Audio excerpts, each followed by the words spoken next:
drop to a butterfly, rotate it back to our feet and arrive. So drop, but recover to your feet. Yeah, no, rotate, recover to your feet. Yeah, change location. Rotate, cut.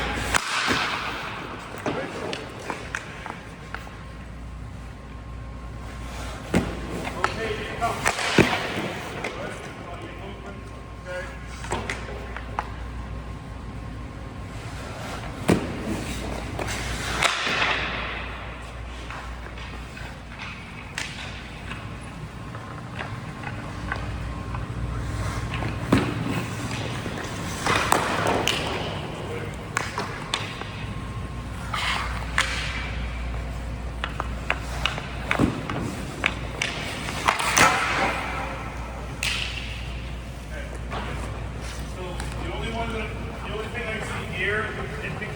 Is on our feet, and I'm going to change it at your side for finger. As you got to the 45, when you had to go on your feet, you actually got there in a decent amount of time, square and set. And you were not here, you were probably here. But by the time you had to do butterfly recovery and recover and leave from there, you're a little late being able to get there. So if this was a game and this was a shot that you're at a 45, which is where the dot is, or outside, we know that that's not that dangerous. I mean, if you made the save on your feet or they passed, you'd be okay. I'd cheat even a little more in, give up a bit more, have overlap, so that if you did have to go down, you can still get where you want to go next. The thing that you did do well that I often have to correct a lot is your eyes were on puck early after your movement. So like right away, you recovered. Not only did you like rotate and go, but your eyes were on puck early and you tracked all the way there, which was great. Most people like they deeper, left more. Deeper,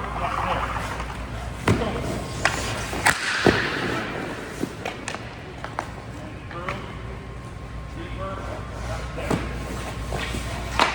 Don't fly. Recover your feet. That's okay, you're worried about that.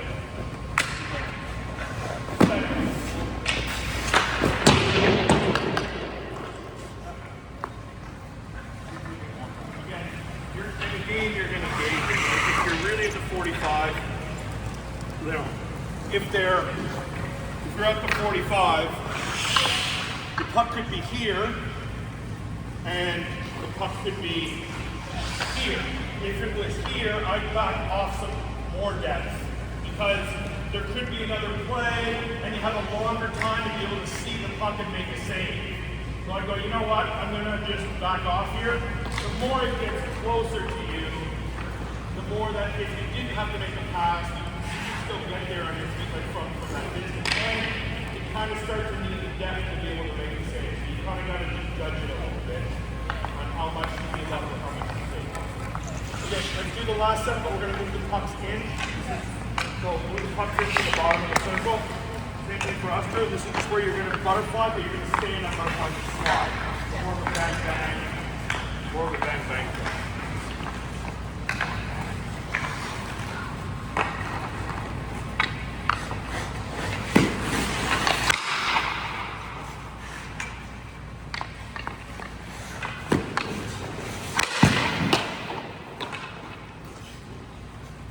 Deeper, left more.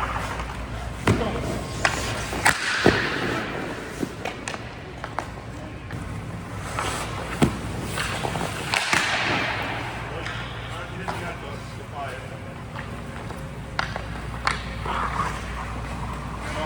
Not 445, but middle. Yeah, there.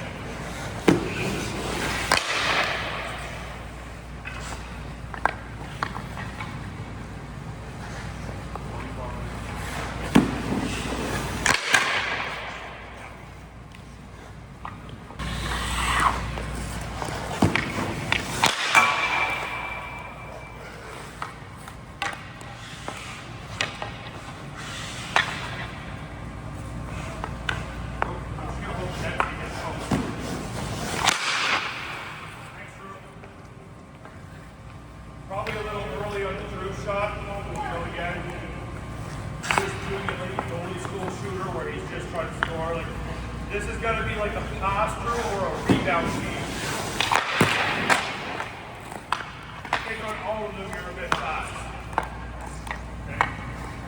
Yeah, get Drew do one more whole set. Drew, it's either a rebound off the pad or a direct pass to you.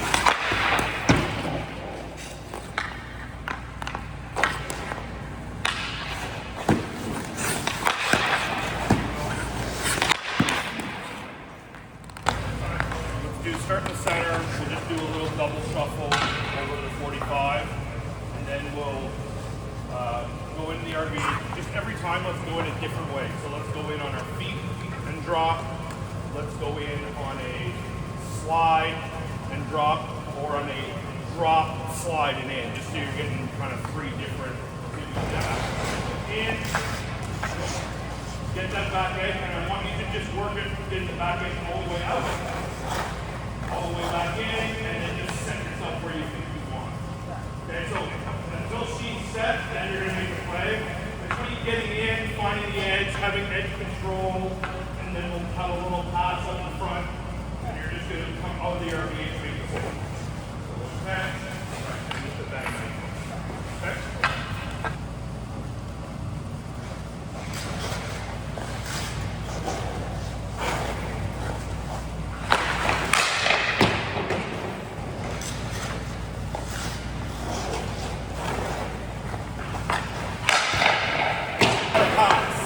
Take it away. If you're already paddled out and extended, get back in, fully extend. Now he's just going to pass around and I beat you like that on a play in the game and not be there. Okay? So as you're going into these, even though I'm out here, I don't have the puck yet, we don't have the puck needs to stretch, let's move in, paddle down right away. Okay.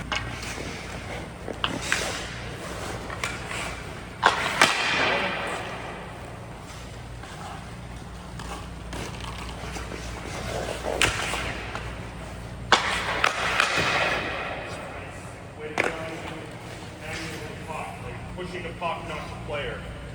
Good.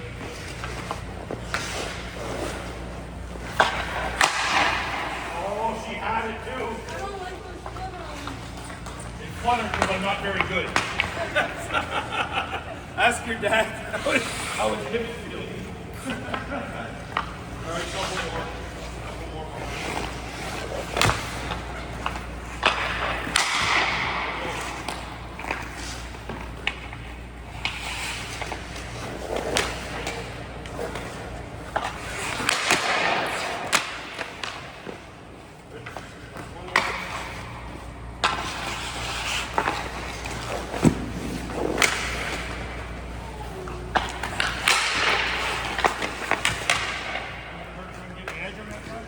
You're going to start up here, and you're going to kind of go D to D, or D drag, or D drag, yeah, like a shuffle, so like a pull to the bit. So, shuffles across. We're going to come back down to the guy on the half wall, so then you're going to T-push, but we're going to really get underneath the puck, and we're going to give up a bunch of depth. Because we're not going to treat him as a real threat. They're looking for puck. And the more you chase this, the less likely you're going to be able to get to the play that they're really trying to make, which is something more dangerous. Things that are up above, I can take the height because if I want to get anywhere, I can still get there by taking depth. And you might need it for a screen, a tip, those shots that come through the points. So you almost want to be out of the green when we're in the middle of the ice. Or the power play, when it first moves to outside the dot, I don't want any depth. I want to give it all up and just be square so that when this happens, this cross seam pass, now you're coming underneath to be able to get that shot. You're not committed to the guy on the right? So that's the guy coming off the half wall cover, and that's Ovi, or Steven Stamkos. That's what they're looking for. They're trying to find that seam. Okay, so I'll pass to you, Luke, across the screen. Right there. Come on, right. And you're giving up depth on me on the pass, so you're reaching the landing somewhere in here. And then probably do the same thing across. Then adapt to the front, or then before we have it, you can take a bit more depth. You don't want to chase all the depth early and not the second square. Right? Just to have more depth on the shot. I'd rather be here for that. What do you want?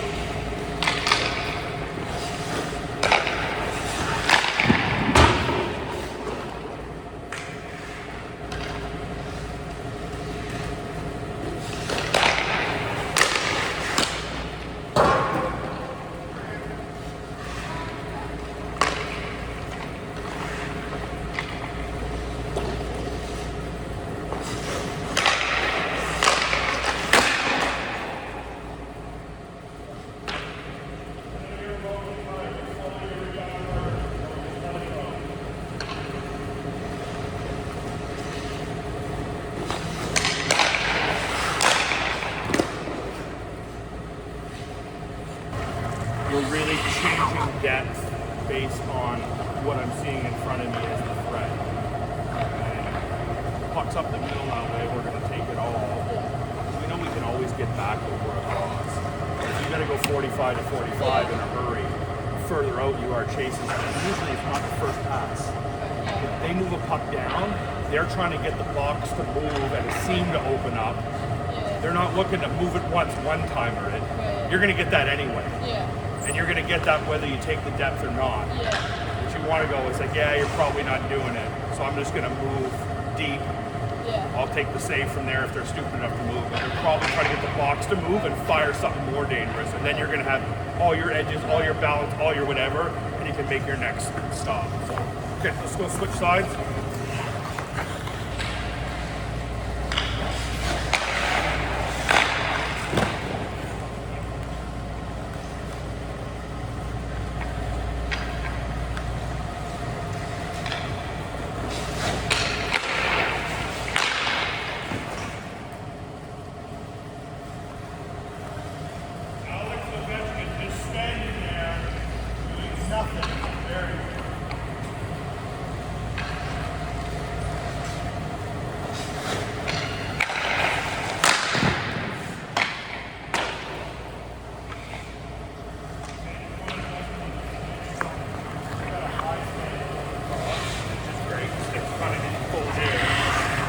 When they do move it down, I don't think you can stay in that. Like, you got to respect that it could come from there, or there could be a play. So you at least got to get in like a mid stance, so that you're more set, and then you're leaving for the next one. You know the drill, so you know you're going through. So you're sort of cheating me a bit than you would in the game. All right, we're making one off the bench.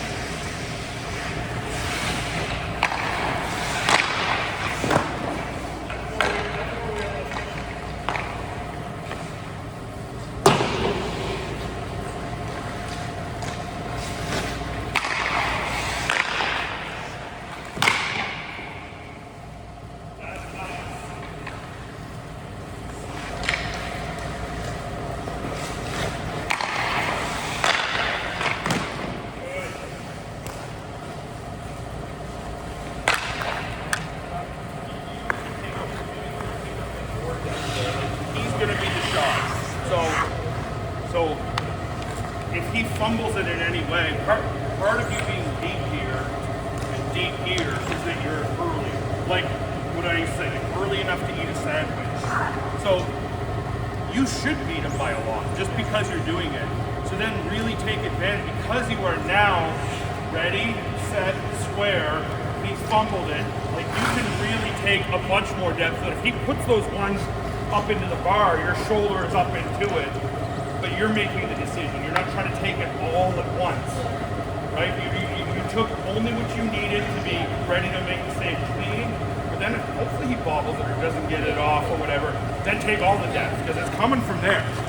Unless, of course, there was a backdoor, like,